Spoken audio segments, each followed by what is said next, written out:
اللہ تبارک و تعالی نے پاک کلام کے اندر ارشاد فرمایا انا اعطیناک الکوثر فصلی لربک وانحر۔ بے شک پیارے محبوب علیہ الصلوۃ والسلام، میں نے آپ کو خیر کثیر عطا فرمایا، بے شمار خوبیاں عطا فرمائیں۔ آگے فرمایا فصلی لربک وانحر، پس آپ رب کی نماز پڑھو اور قربانی کرو۔ رب تعالیٰ نے پہلی آیت کریمہ کے اندر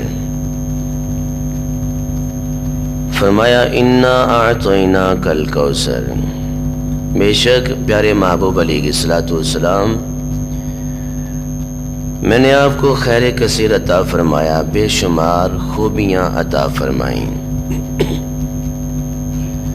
میں نے آپ کو کوثر عطا فرمایا۔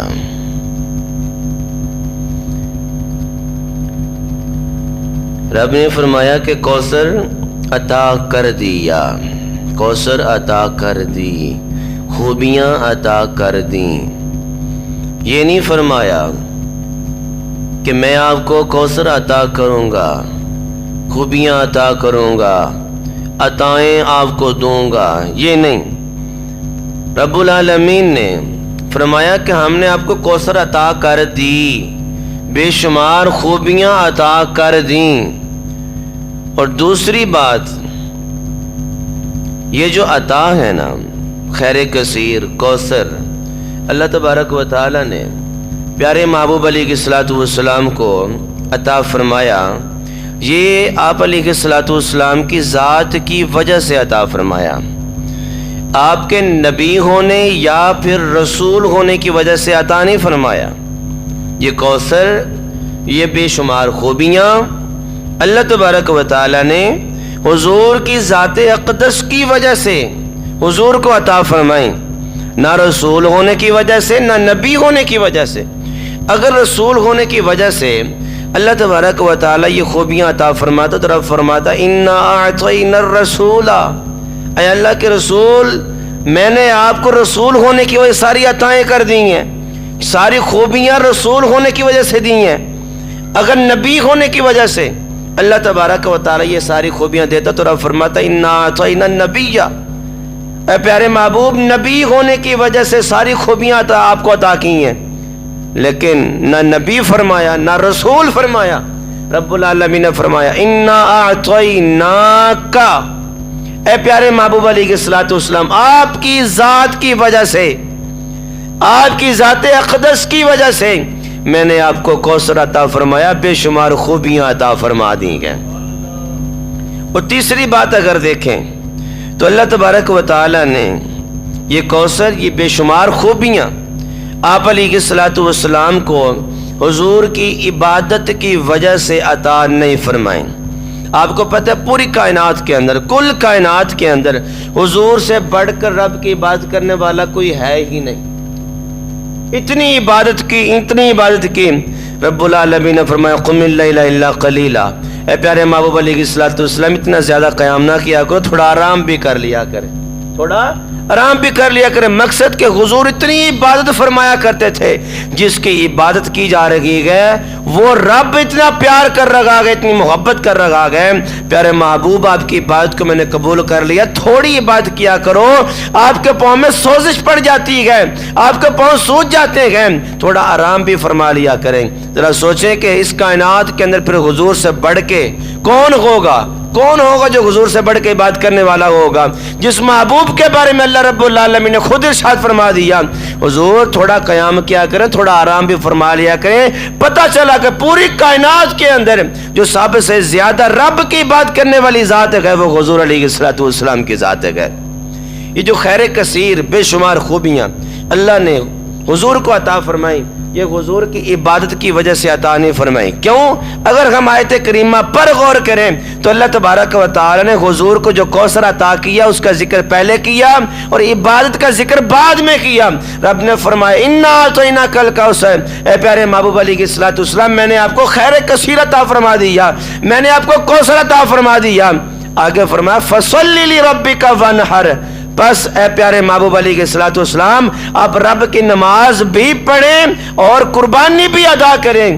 اگر یہ عبادت کی وجہ سے خیر کثیر ملا ہوتا، عبادت کی وجہ سے یہ کوثر ملا ہوتا تو عبادت کا ذکر پہلے ہوتا، کوثر کا ذکر بعد میں ہوتا. کوثر کا ذکر پہلے ہونے کی وجہ یہ ہے کہ اللہ تبارک و تعالی نے حضور کی عبادت کی وجہ سے حضور کو یہ خیر کثیر، یہ کوثر عطا نہیں فرمایا، بلکہ یہ کوثر جو حضور کو ملا گیا حضور کی ذات اقدس کی وجہ سے ملا گیا. اگر چوتھی بات ہم دیکھیں تو آپ علیہ الصلوۃ والسلام کو اللہ تبارک و تعالی نے کوثر عطا کر دیا. یہ نہیں فرمایا کہ کوثر عطا کروں گا، بے شمار خوبیاں عطا کروں گا، آپ کو اذن دوں گا، نہیں فرمایا کہ ہم نے آپ کو کوثر عطا کر دیا، بے شمار خوبیاں عطا کر دیں. اب میں آپ سے سوال کرتا ہوں، جس کو سب کچھ عطا کر دیا جائے، جس کو سب کچھ عطا کر دیا جائے اور اس کے بارے میں یہ بھی فرما دی جائے انا اعطیناک الکوثر، محبوب ہم نے آپ کو بے شمار خوبیاں عطا کر دیں، خیر کثیر دے دیا ہے، پھر قرآن میں رب العالمین اسی دینے والے کے بارے میں، لینے والے کے بارے میں یہ بھی ارشاد فرما دے وَأَمَّا السَّائِلَ فَلَا تَنْهَرْ، پیارے محبوب اگر کوئی آپ کی بارگاہ میں مانگنے والا آ جائے، آپ کی بارگاہ میں کوئی دست دراز کر دے، آپ کی بارگاہ میں کوئی منگتا بن کے بیٹھ جائے، آپ کی بارگاہ میں کوئی جھولی پھیلا کر بیٹھ جائے تو محبوب اس کو منع بھی مت فرمانا.